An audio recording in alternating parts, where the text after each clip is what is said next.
The following is an exclusive presentation of the Carolina Panthers and the National Football League. This week on the Panthers Huddle, head coach Dave Canales reflects on a tough start to the season and how he's getting his team ready for the Chargers. And Panthers legend Luke Kuechly stops in to talk about how a team can bounce back from a tough loss. Welcome inside the Panthers Huddle. Welcome to the Panthers Huddle. Kristen Balboni, Thomas Davis, here with head coach Dave Canales. Coach, thank you so much for giving us so much of your time today. You got it. Thanks for having me again. All right, so we are going to talk Saints. Obviously not the way you wanted to start the season, but after that loss, what do you say to the guys in the locker room? You really have to take a look before you watch the film. If I can just pick out the most obvious things that came out of the game, it was the critical variables of football. We turned the ball over 3 times. We gave up 12 explosives on defense. We got a punt blocked, and we had a big return. On third down, we converted 3 out of 13, third or fourth down. We gave up 54%. We were 1 for 2 in the red zone. They were 4 for 4. Those are the critical factors that lead to winning and losing in the NFL. So I just went right there and I said, guys, we got beat in all the critical areas. Let's clean that up. Let's get our football right so we can figure out who we are as a team and so we can grow from a schematic standpoint. And because of the position we put ourselves in, we were playing catch up. We were playing chase, and whenever you get in that, it takes us out of our flow offensively, and certainly defensively, we were on the field a lot. Coach, they said when it rains, it pours, and after the game, news came out that we're going to be losing Derrick Brown to a meniscus injury. It's extremely tough to lose any of your players at this point in the season, but especially a player of Derrick's caliber. With his leadership and his style of play and what he brings to this football team, what are some of the ways that you guys are going to look to try to overcome his loss? The guy embodies what we want Panthers football to look like. He doesn't care about the time of the game, the score of the game. He plays with everything he has the minute he's on the field the whole time, and he practices that way. He prepares that way. He's so focused and loves what we do so much. It's a huge loss for us, the leadership. He'll be with us. He'll be around, but I pointed to him, and I was able to talk to the team. I was able to talk to the guys that, look, Derrick's not going to be with us for a little while. But I want you all to know that this is the spirit of our football team right here. Whoever else steps into that role, we expect them to play with great fundamentals, to play with great finish. And we'll use a couple of guys to be able to rotate in there to play that spot, And the thing I challenged them with was also, you don't have to try to make the plays Derrick makes. Just do your job. Right. You don't have to try to replace what we lost. Just do your job, do your one piece, do your 1/11th. So we can play good, solid football. You mentioned at the start of the show the things that you wanted to see improved, whether it was third down, takeaways, winning that turnover battle, explosive plays. Does this, looking on the bright side, does the game against the Saints almost give you a chance to reiterate all of those things and really preach it to the guys? The gift of a game like that is that you get to just be really honest. You get to just look at it all, and the great part about our group is there wasn't any finger pointing on the sideline. There wasn't anybody turning on each other. We were just all saying, shoot, we all got stuff we got to clean up. I mean, to a man, coaches included. We got out-coached, we got outplayed, and so we have to take that personal. We have to use that as a motivating factor because I always want to make it about us. I never want to make it about the opponent. I will say this, the Saints played fantastic football, and they took advantage of the situation and they ran with it. But we have to turn into ourselves. We got to start with the people right in that room and just hit it brass tacks and just talk about it. And it really just gave me a chance to level with the guys. And so we can all be real. And to a person, coaches and players included, there was just a sense of accountability on Monday as we talked about the things. And that's the right stuff. That's the right character that you got to have if you want to continue to improve week to week. Coach, so I was around a lot during training camp and during the OTA process, and I got to see Bryce start to look really comfortable in this offense. I didn't get to see that a lot on Sunday. So what is the message that you are delivering to Bryce Young after a game like Sunday? How are you going to continue to allow him to remain confident over the course of this season after performing the way that he did? Yeah, it's about confidence, right? It's about trusting your experiences, trusting who you've been, and for Bryce, the cool part is he has a lot of great football in his life, certainly as he's grown up through it, high school, college ranks. In the NFL, he's got experiences, so he's seen things, so not a lot of these things are going to be new that he sees. Just lean on your experiences that you have, and let's create new ones. Let's learn what those concepts are that we can count on. There were some good things that came out of the game. The fact that we had to throw it a little bit more at the end of the game, all those reps are valuable. They're so valuable for us to evaluate our team, to evaluate putting Bryce in his best foot, in his best shoes, to see what he does well, So we had to stay out there and play more football, and really continue to work on the chemistry we're looking for. Coming up, Coach Canales and the crew turn the page and look ahead to the Los Angeles Chargers on the Panthers Huddle.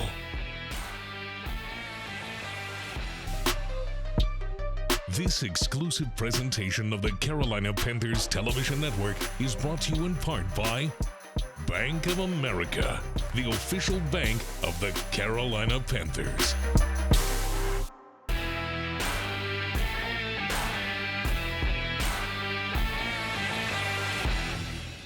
Welcome back to the Huddle. Still here with head coach Dave Canales. Coach, you got the Chargers this week. What have you seen from them on the film or just coming across their players? Committed running football team. Play assignment football. The calls are simple. They play hard. Mm-hmm. They're going to run the ball.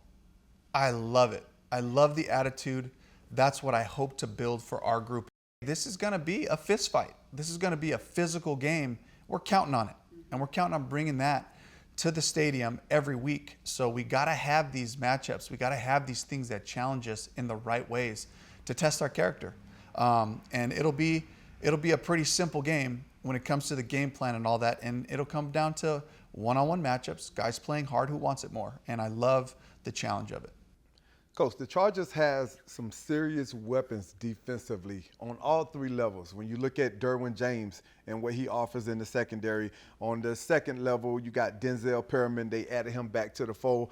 But it really starts up front with Joey Bosa and Khalil Mack. What are some of the challenges that those guys present for you offensively? Two of the finest edge players in the game, guys who can play the run and certainly can rush the passer. We got to be aware of them at all times. We have to be aware of how we present things, how we attack them, to make sure that we're trying to neutralize their factor as much as possible while we're trying to attack and while we're trying to play our style of football. So we got to be aware of those guys. Got to be aware of Derwin James. Where is he at? They're going to try to make him be a factor in this game some way, somehow, whether it's by blitzing him off the edge, whether it's by just keeping him down and around the box with some of the things that they can do there, again, a couple of really premier players on that side of it, and Denzel Perriman, who plays downhill, as we know, plays linebacker the way it's supposed to be played. So a great matchup for us.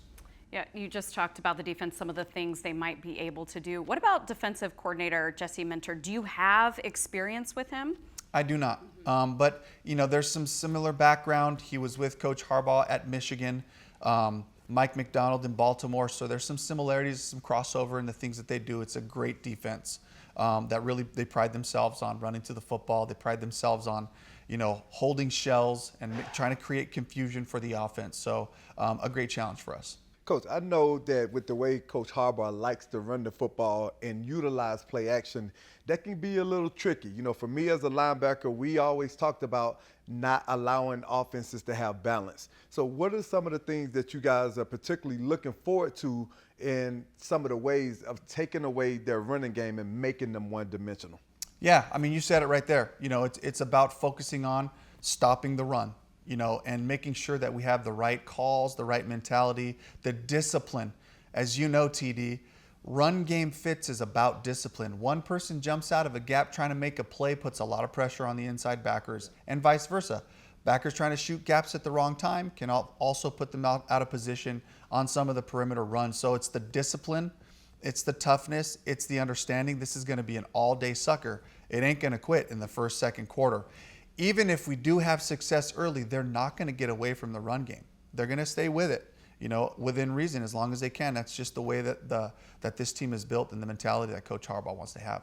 Coach, whenever you go out and you have the kind of performance that we had on Sunday, there are going to be a lot of questions that are going to come up. And one of the big questions that we keep hearing from our fan base is, should we have played our guys more in the preseason to make sure that they were prepared and ready for the first game of the season? We talked about this last week, and we understood that because of the injury situation, you really wasn't able to play guys throughout the course of the preseason.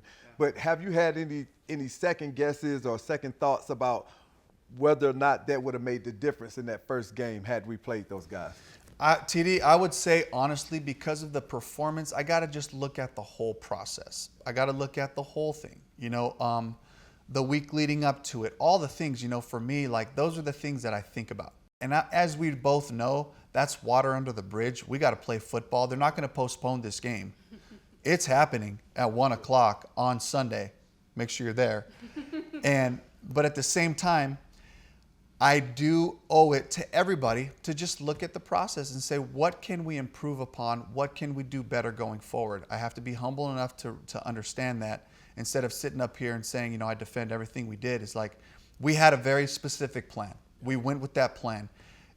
It always starts with having a plan. And then as you go, do you have the humility to set your ego aside, to look at the processes and see, are there things we could improve? Well, you mentioned that 1 o'clock game here at Bank of America Stadium. First home game for you and a lot of these players. Do you feel like, are you preaching to the guys, hey, we got to come out and make a big play early, or is it's not how you start, it's how you finish? We would love great plays to happen early. We would love to start fast, but it always comes down to the finish. That goes to every single play, every drive, every quarter, every game. The toughness was there. The intelligence, the play smart part, that's a part where we can improve. Assignment football. Okay, we talked about that. So our play style showed up, but it all starts with the ball. So those are the things that I can keep coming back to and say, guys, let's grade ourselves on all of these areas of our play style. How did we do in all these areas that are so important to us? And how can we take the next step and how can we improve? Well, Coach, we appreciate your time so much. Thank you for giving some insight into what we can expect, as you said, Sunday at 1 p.m. at Bank of America Stadium. Thank you. Up next, Luke Kuechly joins TD in the studio as the two Panthers legends discuss how the 2024 Panthers can bounce back after a rocky first game on the Panthers Huddle. Closed captioning for the Panthers Television Network is provided by Charlotte Eye, Ear, Nose, and Throat Associates, providing premier eye and ENT care to North and South Carolina.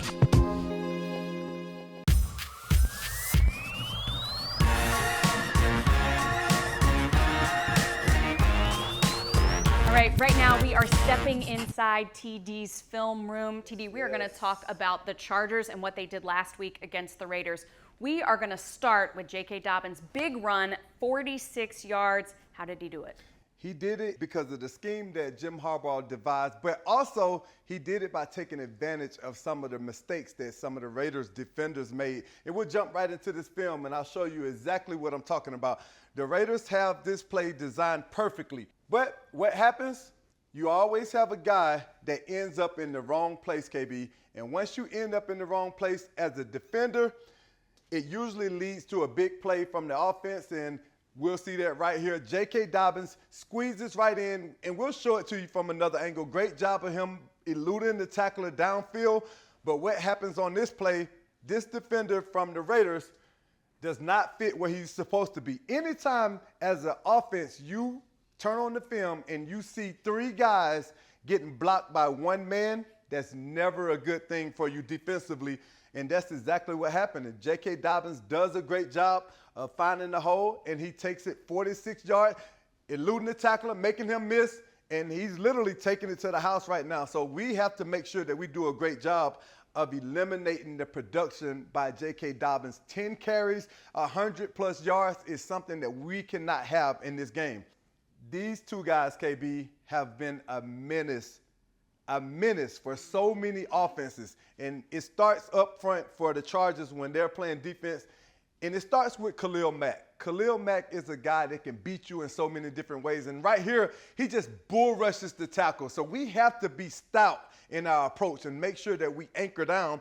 But when you anchor down, he's also a guy that can beat you with speed. But you got to first and foremost make sure that you don't allow him to bull rush you back into this quarterback.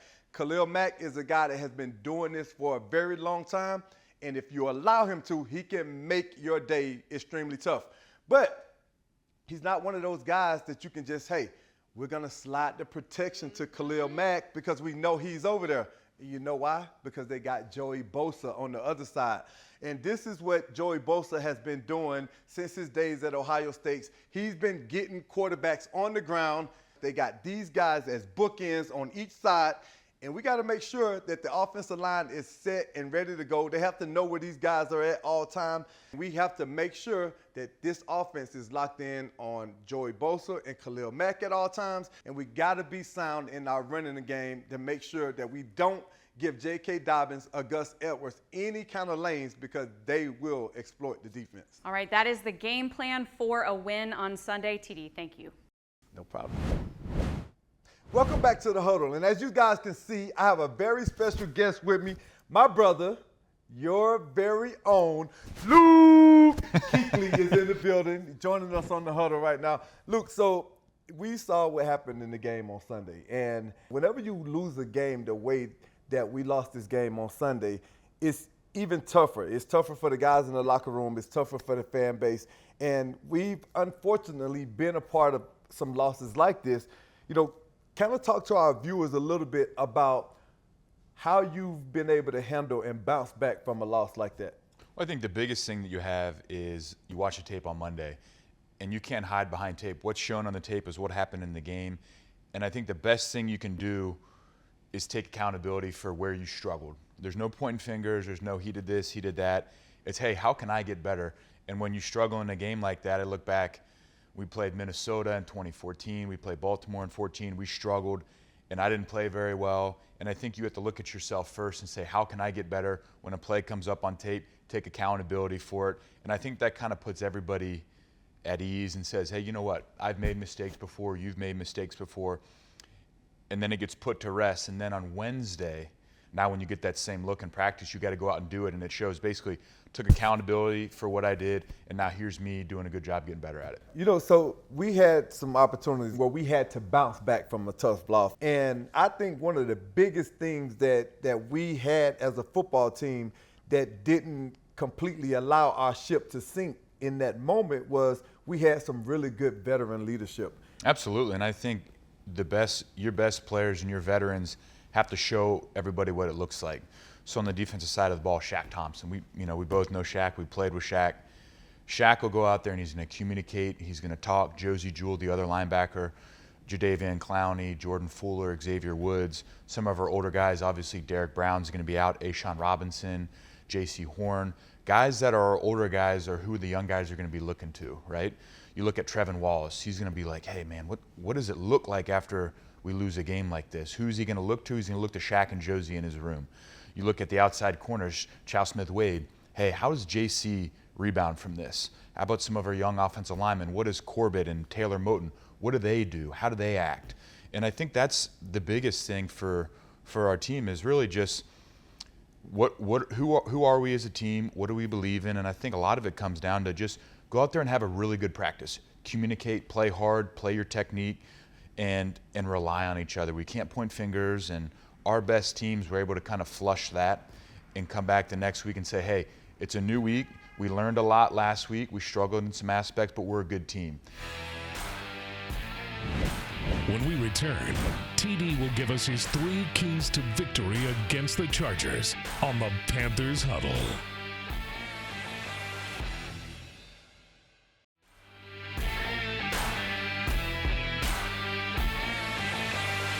Okay, TD, all show long we have been talking about what to expect from the Chargers, what the Panthers need to do to flush that game with the Saints. But right now, you are going to simplify everything into 3 things in this week's Coke 3 Keys. Yes.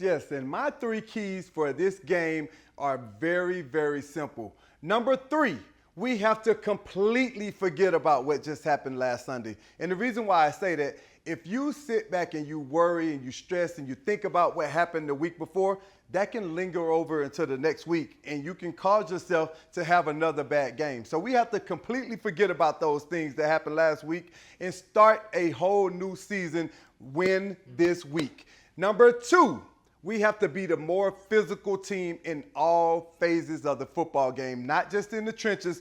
Our guys on the back end, the receivers, the safeties, even the quarterbacks. We have to be more physical than the team that we're playing against if we want to walk away with the victory in this game. We didn't get that done in last week's game. And the number one thing that we have to do as a football team this week to win this game, the number one key is defend our dirt. We're coming in, we're playing at home. This is the kickoff game right here in Bank of America Stadium, and we have to defend our dirt. We have to make sure when anybody comes to this stadium and play against us, they automatically know that they're going to be in for a rough day, Katie. All right, we are going to see what happens right here at Bank of America on Sunday. All right, though, that is all the time that we have this week. On behalf of Thomas Davis, I'm Kristen Balboni. Of course, we want to thank all of you for watching. We want to thank head coach Dave Canales for joining us. We'll see you right here next week on the Panthers Huddle. TD? Remember, keep pounding. You've been watching the Panthers Huddle, a copyrighted presentation of the Carolina Panthers and the NFL.